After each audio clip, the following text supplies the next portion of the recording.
આંધ્રપ્રદેશમાં સાંજે એનડીએની મહારેલી યોજાવા જઈ રહી છે। આ રેલીમાં વડાપ્રધાન મોદી સાથે ટીડીપી સુપ્રીમો અને ચંદ્રબાબુ નાયડુ અને જનસેના પ્રમુખ પવન કલ્યાણ પણ ભાગ લેશે। આ પહેલીવાર હશે જ્યારે ત્રણેય નેતાઓ ચૂંટણી માટે કોઈ રેલીમાં સ્ટેજ પર સાથે જોવા મળશે। તો પલનાડુમાં યોજાનારી આ રેલીને પ્રજા ગલમ એટલે કે લોકોનો અવાજ નામ અપાયું છે। દક્ષિણ ભારત ફતેહ કરવા માટે વડાપ્રધાન મોદી એક પછી એક રાજ્યોની મુલાકાત લઈ રહ્યા છે। આજે સાંજે વડાપ્રધાન મોદી કેરળમાં પલક્કડમાં ભવ્ય રોડ શો યોજશે। કોંગ્રેસના નેતા અને પૂર્વ કેન્દ્રીય મંત્રી AK એન્ટનીના પુત્ર અનિલ એન્ટની અહીંથી ભાજપના ઉમેદવાર છે। પીએમ મોદી તેમના માટે જ પ્રચાર કરશે। પીએમ મોદી 15 માર્ચે કેરળના પથનમથિટ્ટામાં જાહેર સભા કરશે। કોંગ્રેસની ભારત જોડો ન્યાય યાત્રા 63 દિવસ બાદ મહારાષ્ટ્રના મુંબઈમાં સમાપ્ત થઈ રહી છે। મુંબઈના શિવાજી પાર્કમાં વિપક્ષી ગઠબંધન ઇન્ડિયાની ભવ્ય રેલી યોજાશે। રેલીમાં સીએમ MK સ્ટાલિન અને આરજેડી નેતા તેજસ્વી યાદવ હાજર રહેશે। ઉદ્ધવ ઠાકરે, શરદ પવાર, આપ સહિતના ગઠબંધનના અન્ય પક્ષના નેતાઓ પણ પહોંચશે। તો આ રેલીને વિપક્ષ દ્વારા શક્તિ પ્રદર્શન માનવામાં આવી રહ્યું છે। કોંગ્રેસની ભારત જોડો ન્યાય યાત્રામાં રાહુલ ગાંધીએ મોદી સરકાર પર પ્રહાર કર્યા અને કહ્યું કે ભાજપ નફરત ફેલાવે છે, પરંતુ આ નફરતનો કોઈ આધાર હોવો જોઈએ। તે આ નફરતનો આધાર અન્યાય છે। આ દેશમાં ગરીબો, ખેડૂતો, દલિતો, મહિલાઓ અને યુવાનો સાથે દરરોજ અન્યાય થઈ રહ્યો છે। સૌથી વધુ 5% લોકો એવા છે જેમને ન્યાય મળે છે। કોર્ટ, સરકાર અને અન્ય તમામ સંસ્થાઓ તેમના માટે કામ કરે છે।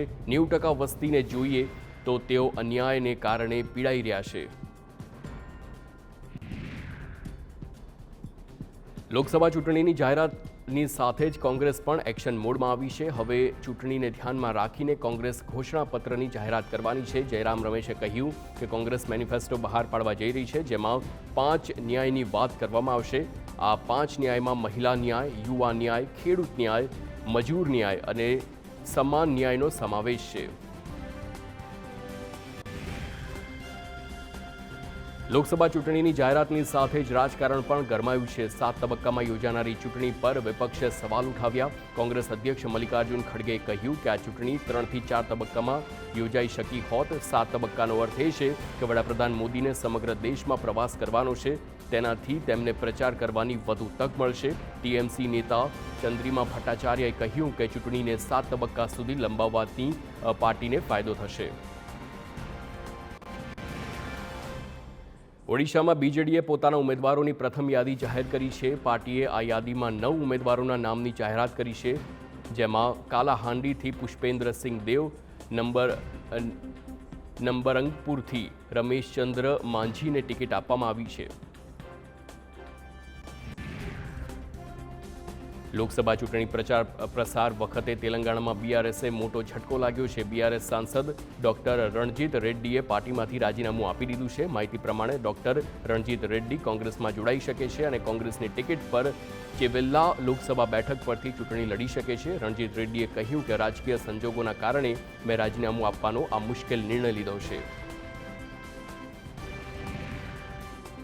તો કેન્દ્રીય પ્રધાન ગજેન્દ્ર સિંહ શેખાવતે વિપક્ષી ગઠબંધન ઇન્ડિયા પર પ્રહાર કર્યા અને કહ્યું કે ઇન્ડિયા ગઠબંધન તૂટી રહ્યું છે અને હવે અસ્તિત્વમાં નથી। આ ગઠબંધનનું જૂથ ભ્રષ્ટાચાર સામેની કાર્યવાહીથી પોતાને બચાવવા માંગતું હતું। તેમણે કહ્યું કે હું વિશ્વાસ સાથે કહી રહ્યો છું કે આ વખતે અમે 400થી વધુ સીટો જીતીશું। પીએમ મોદીના વિકસિત ભારત માટેના સંકલ્પ સાથે ચૂંટણીમાં 400થી વધુ બેઠકો વિશાળ મતોથી જીતશે।